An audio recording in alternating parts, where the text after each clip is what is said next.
उसी मौलवियों के एजेंट की तस्वीर इसके साथ लगानी है जो इस तरह की हरकतें करता है। वो मौलवियों ने उसको भेजा था मेरे पास, तो पता नहीं था मैं पढ़ा लिखा बंदा हूं। बेचारा जब से खारी काट के गया तो उसका गम ही नहीं खत्म हो रहा। मौलवी से बार बार कहते हैं बोल बोल, तू नलायक, तू वहां से बेइज्जती करा के आ गया, कुछ बोल, कुछ बोल दे। तो उनको पता ही नहीं है कि इंजीनियर साहब के आगे तो पीटीए वालों का प्रोपेगेंडा नहीं चला, तो ये बेचारे तो शाही कोई नहीं है। मेरे भाइयों, आप जानते होंगे कि इंजीनियर मोहम्मद अली मिर्जा साहब ने कैसर अहमद राजा साहब को मौलवियों का एजेंट कहा था, और उसके ऊपर रिबटल करते हुए जो वीडियो बनाई कैसर अहमद राजा साहब ने, उसके थंबनेल के ऊपर लिखा कि इंजीनियर साहब आप तो गालियों पर उतर आए। तो रिसेंटली एक पॉडकास्ट के अंदर कैसर अहमद राजा साहब से सवाल किया गया कि इंजीनियर साहब ने आपको गालियां कब निकाली हैं, और चूंकि इंजीनियर साहब ने आपको गालियां नहीं निकाली हैं तो आपने ऐसा थंबनेल बनाया जिसके ऊपर आपने लिखा कि इंजीनियर साहब आप तो गालियों पर उतर आए, तो चाहिए कि अब आप इस बात के ऊपर माजरत करें। तो इसका उन्होंने क्या जवाब दिया, आइए उनकी वीडियो देखते हैं। ये बड़ी अच्छी बात है कि आपको अपनी गलती अगर रियलाइज़ होती है तब फ़ौरन कैमरे में देख के उसको आप माफ़ी मांगते हैं, उससे आप गलती को तस्लीम करते हैं। जो आपकी रिस्पॉन्स और वीडियो आई थी मिर्ज़ा साहब के बारे में भी लास्ट वीक में, जिसमें आपने लिखा कि इंजीनियर साहब गालियाँ देने पे उतर आए, सर उसमें गालियाँ तो कहीं पे भी नहीं थी। मेरा ख्याल है कि वो भी शायद एक ऐसी बात है जिस पे आपको शायद माफ़ी मांग लेनी चाहिए। आप उस पर भी माफ़ी मांगना पसंद करेंगे कि नहीं, वो एक मैं उस बात मिसलीडिंग को स्टेटमेंट आपने दी है? मैं इंजीनियर साहब के जवाब को इल्मी तौर पे उसको एक्सप्लेन करके मैं आगे बढ़ना चाहूँगा। मैं इग्नोर करना चाहूँगा इस बात को। पाकिस्तान में उर्दू की दुनिया में जो अथॉरिटीज़ हैं, फ़ैरोज़ुल लुग़ात है या रेख्ता है, अगर आप वहाँ पे जाके देखें कि गालियों पे उतर आना एक एक्सप्रेशन होता है कि कोई आदमी आपको बुरा भला कह रहा होता है तो उसको कहा जाता है कि वो गालियाँ देने पे उतर आया है।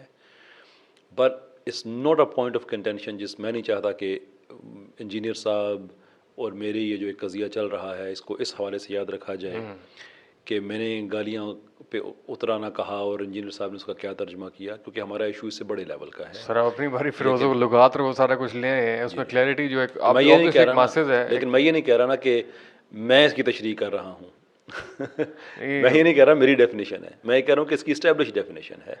और दूसरी बात, अगर इंडिविजुअल लेवल पे भी जाए ना तो गालियाँ सिर्फ आपके सगे रिश्तों की नहीं होती हैं। किसी को एजेंट कहना बहुत बड़ी गाली होती है, बहुत बड़ी गाली होती है। मुझे कहते मौलवियों का एजेंट है। मैं कुछ दिन पहले भी एक पॉडकास्ट में मैंने एक जिक्र किया था एक जगह पे कि मैं नहीं उनसे कभी भी ज़ातियात पे आना चाहता, लेकिन वो हमारे बड़े मोहतरम भाई हैं, तो मैं सिर्फ उनको ये एडवाइस करना चाहता हूँ कि सर मयार को आप कायम रखें। आप मेरे बारे में भी आपकी पॉडकास्ट में उन्होंने कहा कि झूठे को तो कोड़े लगने चाहिए, ये बात कही थी ना उन्होंने। जी, काफ़ी कुछ कहा है आपके बारे में। मेरे बारे में काफ़ी कुछ कहा है। झूठे को मैं उन पे उसमें रिस्पॉन्ड नहीं करता, लेकिन मैं सिर्फ ये कि जब आप ये कहते हैं ना झूठे को कोड़े लगने चाहिए, और आप ही अपनी ये बातें में कहते हैं कि झूठों पे अल्लाह की लानत है, ये बात आप रिपीट करते हैं, आप बड़ी मुश्किल में चले जाएंगे उस दिन जिस दिन आपके किसी शागिर्द ने कह दिया कि इंजीनियर साहब इस जुमले को ज़रा ऐसे कहें कि झूठे पे अल्लाह की लानत है और झूठे पे कोड़े लगने चाहिए, और कैसर मौलवियों का एजेंट और किसी का फ्रंट मैन है और किसी के कहने पे यहाँ पे आया था। That would be a very difficult day for you. इसलिए मैं अगेन ज़ातियात पे नहीं जाऊँगा। ये मेरा एक मशवरा है कि इस हद तक आप ना जाएँ। मैं किसी चीज़ पे आप मुझे तू तड़ाक पे आए हुए मैं आपको आप जनाब कह के बात करूँगा, because I think you are an amazing man. I think you have done some amazing things.